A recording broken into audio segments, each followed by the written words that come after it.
Guys, so here we are, final project. I can't believe we've made it through the whole semester together. This is great. So here's two different examples. You can choose one to do, okay, for a final project, and you can also work with a partner. Let me know if you need help finding a partner. In class, you used to work with partners at your desks. If you're not sure who your partner was at class, I can help you out with that. So just send me an email. Let's see. So let's take a look at the first project. And I would only want to have two people working on a project. I don't want to have like the whole class working together, but you can work with one other person. So if we take a look at option number one, we're going to open it up in our workbook. So here it is. Actually, this is my notes. I'm going to go over my notes with you. This is it in the workbook. Okay, so here what we need to do is create a sustainable economic system. So this is option one, that can survive a pandemic, and you're the ruler of your own new nation. So you need to tell me about GDP and economic modeling and effects and environment, like all this information, and you need to be factual. Okay, I'm looking for quantitative data. I'm looking for realistic scenarios and a well thought out situation. Don't panic, because we can use the CIA World Factbook to find a country that we can base our country on.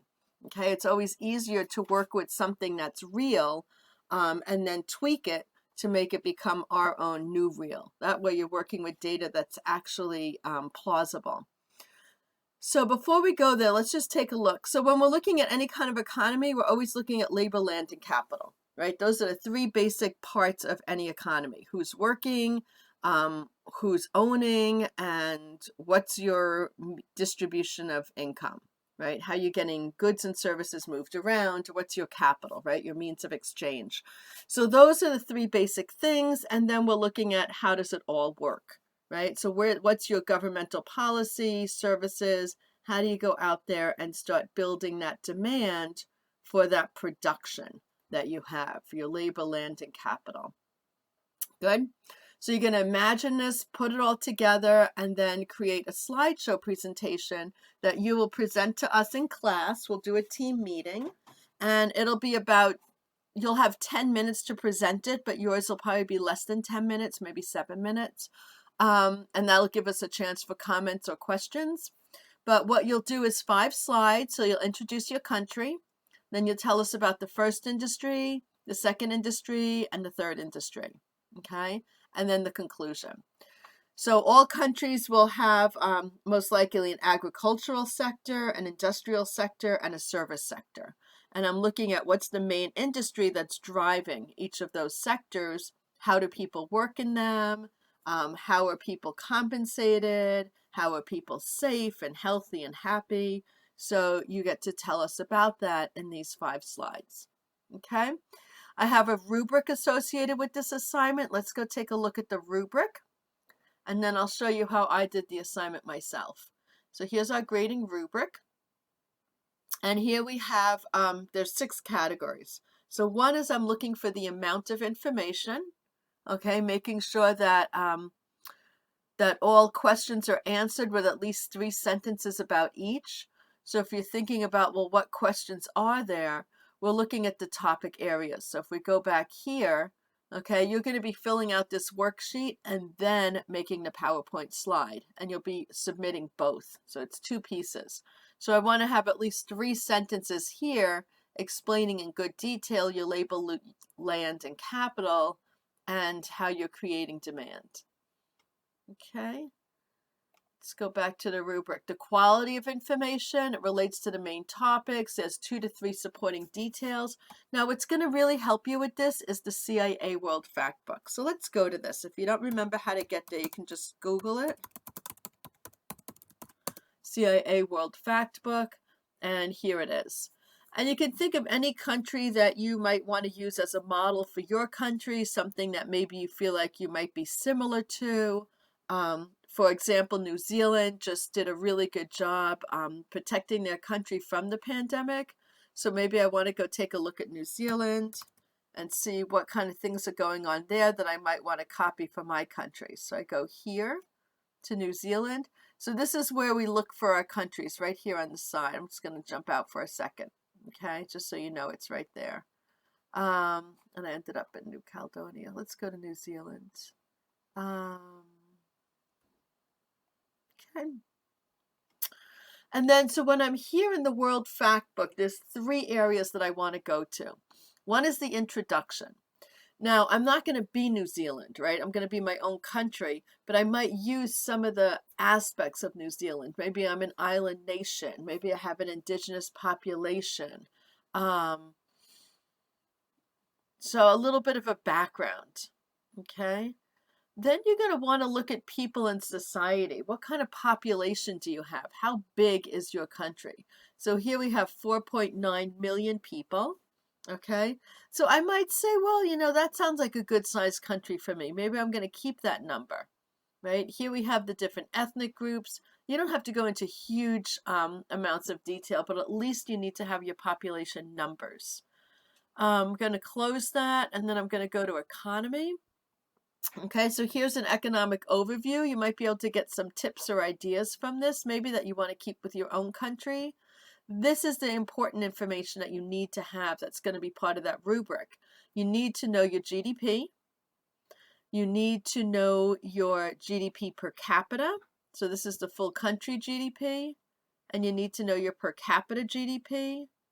And you need to know your real growth. What percentage growth have you had? You also need to know what your GDP is made up of. So what are the 3 different sectors, agriculture, industry, and services, and what percentage is each of them within your GDP? You're going to need to know what kind of products make up your agriculture and industry, and even your services.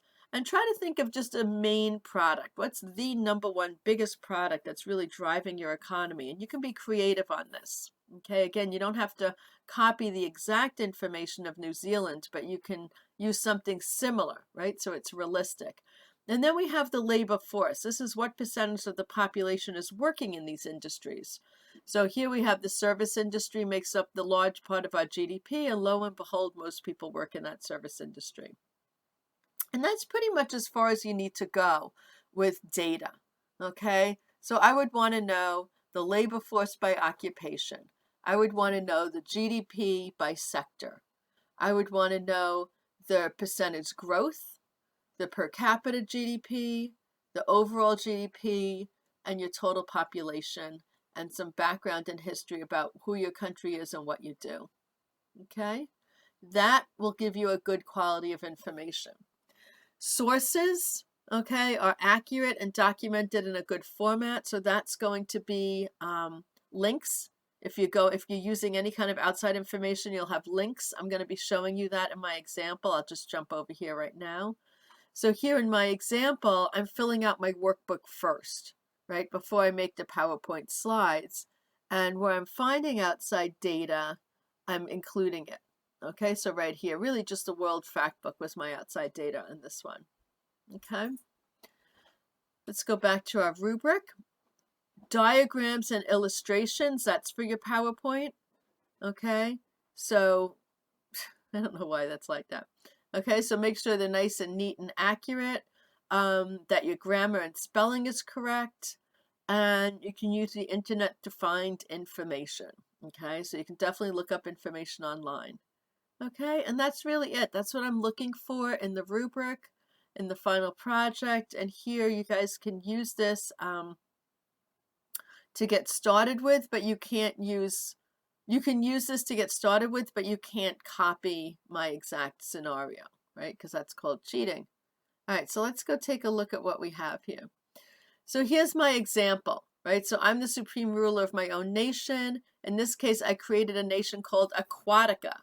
Okay, I used my CIA World Factbook data from Indonesia. Okay, so if I go over here and I look up Indonesia, let's go, Indonesia. Okay, we can see I wanted to be an island nation, and I recently emerged from the polar ice caps. No one ever knew I existed because I was frozen solid, but now that I'm up and there's shipping channels and, you know, people I'm more accessible to the world, I'm a new country. So with Indonesia, they have a lot of people. Let's go to people. So they have 267 million people, and they have, I'm just going to close that up. They have, here's their economy. They have a $3.25 trillion economy. Now, for me, being a small island nation at the polar north, that's a little bit big. So I took these numbers and I modified them a little bit. Let's see what I did. So here what I did was I made everything smaller by 100,000. So instead of 2.67 billion people, I had 2.67 million. And then I scaled all my economic indicators back that way, so it was realistic to my story. Okay, here's my link of where I got my data. So here's my population, 2.6 million. My GDP is 34.5, and my per capita is 12 grand per person. So the way I get that is you take your GDP, 34 million, and you divide it by your population. And what's left is your per capita GDP. Now my growth rate is 5%, and I pulled that out of CIA World Factbook. This is also from Indonesia. Agriculture is 13%, industry 41%, services 45%, but I changed what they are. Okay, in this case, my agriculture is quinoa. We're growing quinoa, the special frost-resistant quinoa in the North Pole. And my industry is water extraction. Instead of drilling for oil, we actually provide the world with ice cubes and melted glacial water. Okay, and that's 41% of my GDP. And then we also knit. We're really good at knitting yak fiber. We have all these yaks that live on our land, and we can knit really well. And we can also do that for contracts. So foreign nationals that want to give us knitting work will go knit for them. Okay, so I made this up. I made up the knitting, the water, and the quinoa, but it's based on the real percentages that came from Indonesia. Okay, and then my labor force by occupation is agriculture, industry, services. So this is true from Indonesia. And what this is showing me is that a lot of my people work in agriculture, even though it makes up a small part of my GDP. So that shows me that I have a pretty labor-intensive agriculture.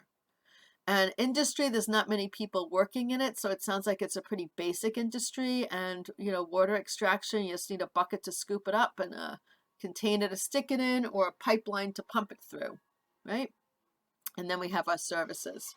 So here's my background. So this is where you get creative. I made this up, right? It's a tiny independent island in the polar region of the northern hemisphere. It was discovered when the ice melted. The people knit warm clothes from yak fiber. They have cold-resistant quinoa and lots of water and ice cubes, right? And this is how we make our living, okay? And just what I explained to you, okay? We have a labor-intensive agriculture. We have water extraction, okay? And now we're finally linked to the global world. We're sharing our skills and resources, okay? So that's my basic information. Once I get that established, okay, so choose 3 main industries, there you go. So I have my 3 main industries, but I have that context of the country, population, GDP. You need to have this in your paper, okay? Then I go on to the next part, which is explain how you manage production and consumption. So now I take that information, I start plugging it into this model. Okay, so how do my goods and services get out to the world? All right, so you get to figure that out, right? You can use my example of Aquatica, okay, and create your own answer. Maybe you have a water pipeline that you have going, under the Arctic, where you're pumping water out to Africa. I don't know. Or maybe you have barges, right? You fill up these water barges and you're sending them all around the world. Maybe they use sails and it's wind power. So any kind of story you want to think about that makes sense, you can present that, right? Have a clear description of your country with the basic economic indicators, okay? So number 1 is on production. So this is our consumption, right? How do you develop this demand, right? How is everything getting out? How are people consuming your goods and services? And here's how you're making those goods and services. So what is your infrastructure, right? What's your labor force? How are people cared for, paid for, regulated? How are people not enslaved, or are they enslaved? How do they have a good quality of life or not? Okay, you can be any kind of ruler you want, but remember, we're trying to be sustainable. So you can think back to our classroom discussions. There's all kinds of options here. Do you have a minimum wage, a weekly work week? Are there unions? Is there a national wage? And you want to make sure that by the time you're working on this final project, you have finished your COVID-19 chapters, because COVID-19 number 4 talks a lot about policy, and it has some really good ideas that can help you with this final project. So make sure you've done that. Is the government caring for people in a more socialistic environment, or are people caring for themselves in a more capitalist system with less government? Right? So a more socialistic environment would be where the government pays for health care and education and maybe gives you a stipend or a minimum wage, or has all different types. Maybe there's childcare provided by the government. So socialistic is social, right? Is the government meeting the social needs, or are the people independent to work within the capitalist system and earn their own money and spend it their own way to meet their own social needs? Okay, so is it government-based or is it people-based, right? And people-based means capitalist. All right, so you get to decide and then just explain it in detail using economics terms like wages, care. This is supposed to say care. Education and training, protection, healthcare, regulation. Okay, let us know how it all works. Then you get to tell us about your land use, right? How is it owned, traded, valued, protected? So is there communal land like the commons that everybody just has access to? Is land privately owned? Like here we have in the United States, a lot of private ownership.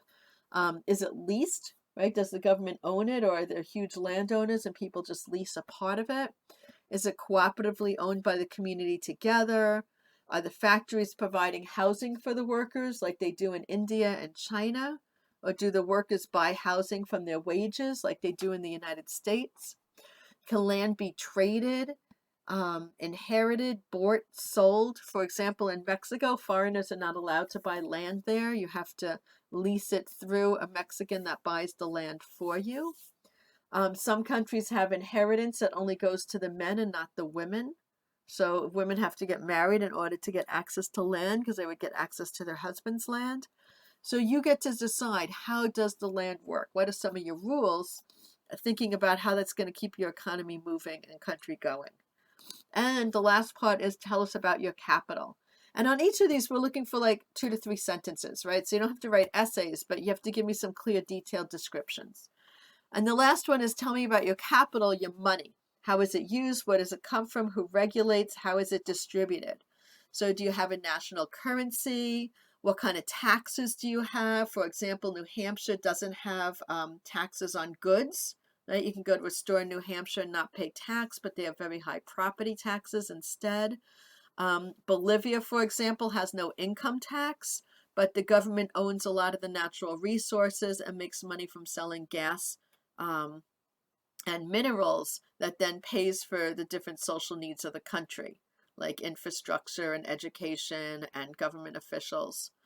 So who pays taxes? What are they used for? Do you have a central bank? How does that exchange happen? How does your country make money? By whom? Right? Is the government doing it? Like I explained in Bolivia, where the government owns industry. We saw that in Venezuela also, and is it Iceland, where the government owns the oil reserves? Or is it industry? Right here in the United States, the government does not own the oil reserves. Everything here is private industry. All the government does is help to manage and regulate. Okay. Is it owned by the workers, right? For example, the Putney Co-op is owned by the community, right? Community members buy into the co-op. They all have shares in that. There's also worker co-ops. So you decide, all right? So you get to have fun, create this whole country. How's it going to work? What's it going to do? And then you put it into a PowerPoint as explained in the workbook. So we'll scoot back to the workbook. And again, we have the PowerPoint, the intro. So just kind of give us a summary of what this all is right here. And then present the industries, right? So those 3 industries that you selected, and let us know how they work. Okay, so your agriculture industry, your industry, your industrial industry, and your service industry, right? What are the three main industries? And then the conclusion. Good? All right, so there you go. And you're going to always scoot back to the rubric, double check that you got it all done right. Okay, so you get an excellent grade, and this is 10% of your final grade. All right, and the last thing I just want to bring your attention to is we do have a sign-up sheet. So you'll have a chance to choose when you will be presenting your final presentation. Okay, thanks.